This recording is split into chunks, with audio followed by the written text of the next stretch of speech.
Okay, welcome to Barely Homesteading. Today we're going to be cooking on the homestead.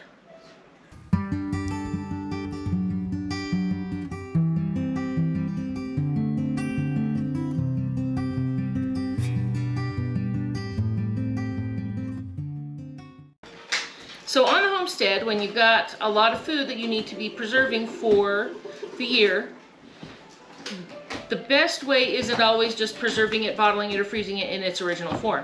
Sometimes it's better to preserve it in a already prepared form.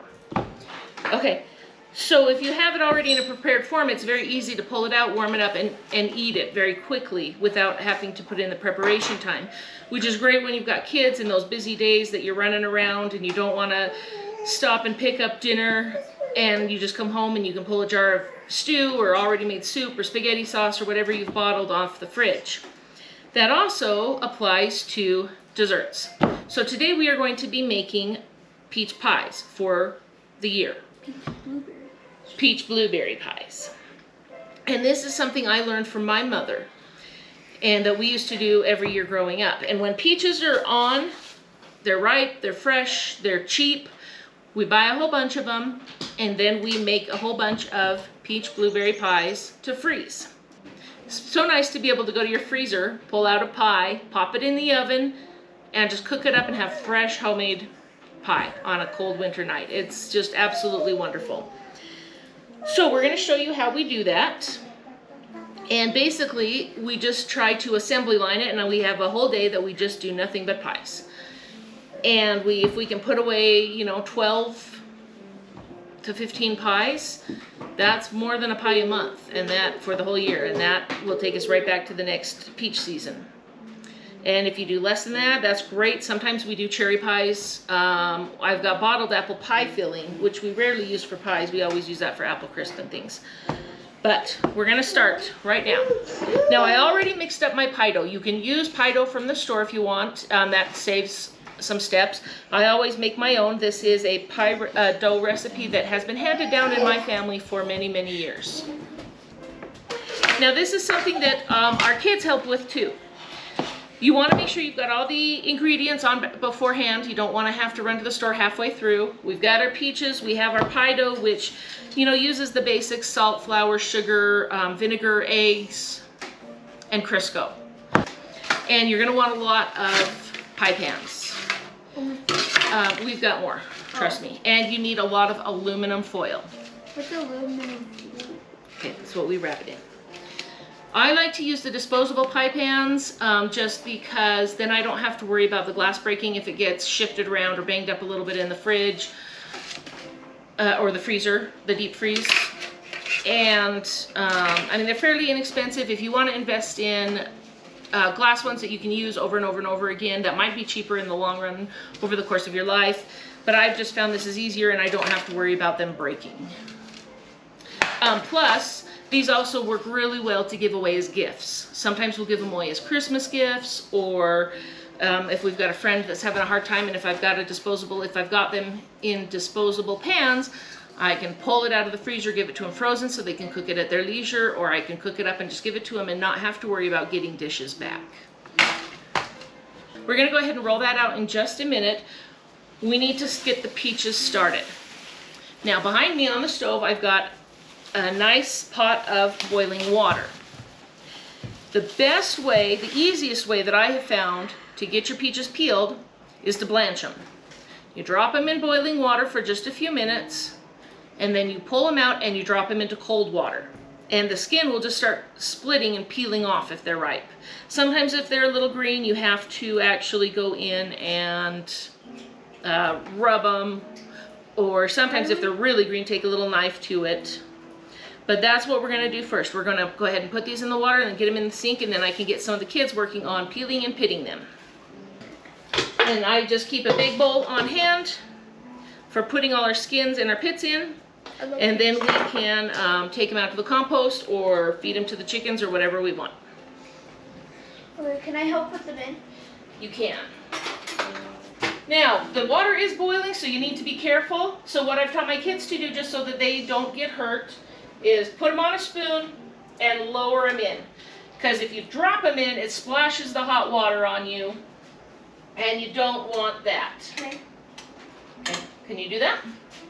Yeah, can you put the spoon in? Okay, put all the pieces down and then go ahead and do that.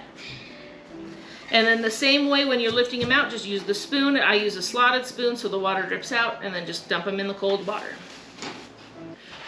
All right, so we're gonna roll out some dough. Now this pie dough recipe can make 2 to 3 pies depending on how big you make them. And I have doubled the recipe. So we've got guaranteed 5 pies with this. Wait. How do I cut this in half if the pit is there? Oh, you just pull right off. Yep. Yep. Okay. And You cut around the pit and then just pull it off. Okay, so you want a ball, maybe a little bit bigger than a softball. Plop it down on your counter or your mat, whatever you're using. Just make sure it's clean. And then... Why are these peaches good? Oh, yeah, I forgot to get those out. So just to show you, it went in the boiling water and then in the water, the cold water, and that skin just pulls off like that. And it is so much easier than trying to peel it off without blanching it. Okay, so when rolling out your pie crust, you kind of go back and forth in a lot of different directions. Okay, shh. Okay. Depending on how dry it is, you may need to use a little bit of flour. You don't want to use too much flour because you don't want to dry it out completely. You will sometimes have little edges peel off like you just saw on my rolling pin. Pull them off, kind of pat them back on, and just go over them a little gently just to make sure they're kind of sealed on. You kind of go in different directions to try to make it round rather than oblong. Anyway, I like to do it on a mat because it makes it a lot easier to transfer it over to the pie pan. Put my hand under the mat, put the pie pan on top, flip it over. There we go. Then you just kind of push it down, make sure it's all the way to the bottom and not stretched out to the point where it's going to break. Okay, now we're going to set that aside and we're going to get the top done. Now if your pie crust is already a little on the dry side but you still need something to keep it from sticking, then just a little bit of grease or oil on the rolling pin will help. Okay, now for the top, you need to cut steam vents in for when it's baking. Otherwise it'll burst out the sides and leak everywhere, and you definitely don't want that. What I generally do, it depends. If I'm going to be doing a generic design, just some little chevrons, I fold it in half so it's the same on each side. Just a couple little slashes. I have a lot of peaches in that bowl if you want to use them. I will be using them in just a minute. Okay? If you finish those, then you can just wait. I have a couple more. Okay? And so I have got just kind of like a little star pattern. Okay, can you keep your fingers out of the sugar, please? Sorry? Okay, and we're going to leave that right there. You can leave it flat. Sometimes I leave it flat and do little designs, do a little house with smoke. When we get the little bits of leftover and cut that off the pie, you can use cookie cutters to cut out leaves or dots that you can then decorate the top of the pie with. That just kind of depends on how much time you have and how much help you have. Sometimes it's better just to do it fast and get it done, but if you're definitely doing it to give away or want to make it a little bit prettier, then those are options. Okay, so the next thing we need to do, we've got our pie crust ready for our pie. We need to make our filling. For our filling, I've got a big 4-cup measuring cup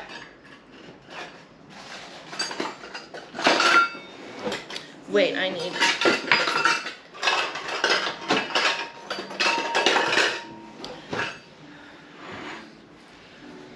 Are we giving these pies away or are we going to eat them? Well, we might do some of both. Okay, so I've got a big 4-cup measuring cup. I put in a 1/4 cup of flour.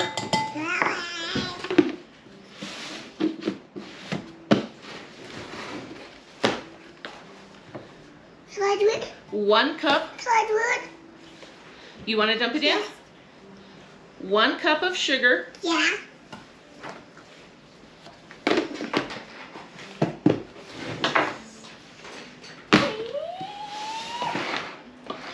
Okay. Can I do it? Okay, a teaspoon or so of sugar. You can eyeball it. Or not sugar, I'm sorry. A teaspoonful or so of cinnamon. You can just eyeball it, just sprinkle it in. Depends on how much cinnamon you like. I like some cinnamon. And then I usually put in almond extract. This is definitely optional if you do not like almond extract. Just about a teaspoon. Less if you want less. I just put in a little dash. For me, that almond extract just really makes it delicious, and it smells so good. This one was bad as mine. There was like 3 pieces that came out. I'm sorry. That's okay. It doesn't matter. We're gonna cut them all up anyway. Okay, and so then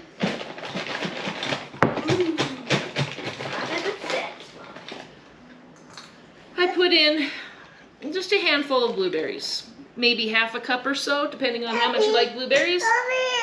Okay, I'm gonna need a big spoon out of here if you want to help me get a big spoon. When we lived in Georgia, we had a blueberry bush, and we would have people just drop off blueberries constantly during blueberry season, and so we always had fresh blueberries to put in our blueberry peach pies. Currently, at our 8,000 feet altitude, we've been unsuccessful at getting our blueberry plants to overwinter.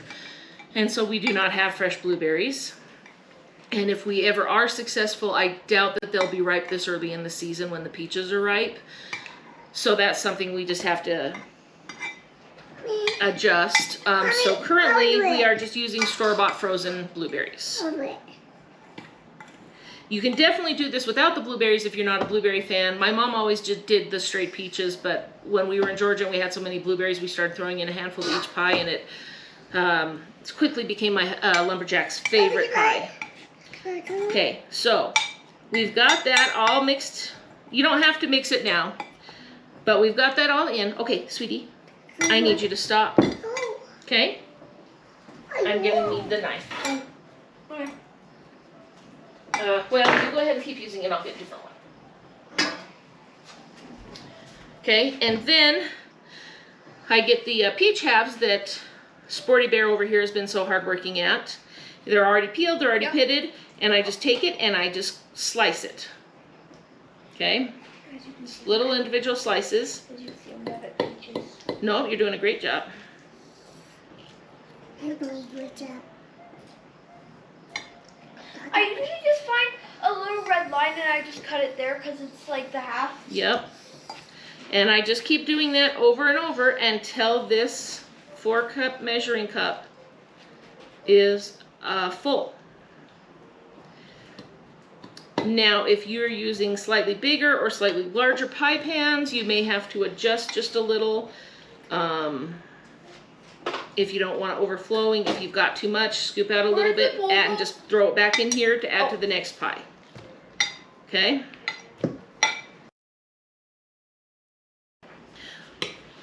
All right, so I've got this up. It's pretty much full. Again, you can overfill it or underfill it depending on how big your pie pans are. And then you just want to kind of stir it up carefully. No, you cannot eat the blueberry. That's for our pie. Okay, sweetie, if you eat all the blueberries now, we won't have any yummy pies later this winter. No, I want to have one. Just one. Okay, and depending on how juicy your peaches are, you're going to see it's actually fairly liquid in there. If you think it's too liquid, you can go ahead and add a little bit more flour. It's just kind of personal preference. So, yum. We take our bottom pie pan that we already have ready. And we just dump it in. Okay, and so that, for my pie pans, Is how you make a pie. is just about right. I'm gonna get a little bit of this extra liquid out, just to make sure it doesn't overflow while I'm working on it. Okay, so then I pick up the top, put it on, and unfold it.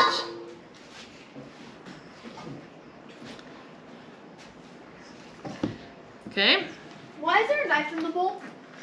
because I put it there. And then, I'm sorry, you take just a regular butter knife and kind of cut right along the edge Can I do it? of the pie pan. Can I do it? Can I do it? What is the pie pan? Okay, keep your fingers out, please. What? Now the extras, you roll up, put to the side. You'll use those again at the end. Mommy, can I use Okay, and then you want to take this. No, okay, all right, thank you. Can I make one? Not right now, sweetheart. We need to make more. Okay, now this part is very important. This is the pinching part. Now sometimes if you use a glass pan, they actually have little kind of bevels around the side that you can use to pinch the dough. With the disposable pans, you don't. So you just kind of stand up that edge and pinch. Take your two fingers and kind of push your thumb in between them, and it makes a little crimp. And what this does is it seals the top and the bottom together. Otherwise, as it cooks, the top will kind of float up off the bottom and they won't be connected, and all the juice and all the yummy stuff will leak out on the edges. Now, don't be worried if it does break open. It's still delicious. It does not mean you failed. You can crimp it perfect and... Pies are always delicious. Okay, so just keep crimping it all the way around. And you can see I've kind of got that crimped edge all the way around. Thank you. All right, so you need some aluminum foil. I got the heavy duty kind just to keep it better protected in the freezer. You want a nice long strip. Have you already finished the pie? Okay. You want to lay it flat. You put the pie in the middle, fold up the ends,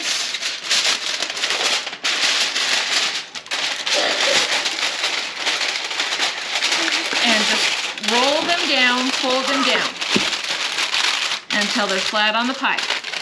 And then you just kind of fold up the edges to get it all sealed up.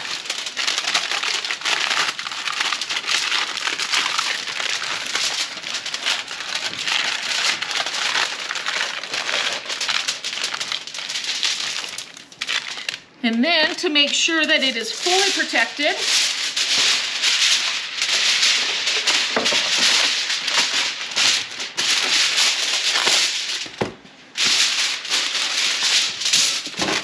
I do a second one and I rotate the pie so that the seam is going the opposite direction.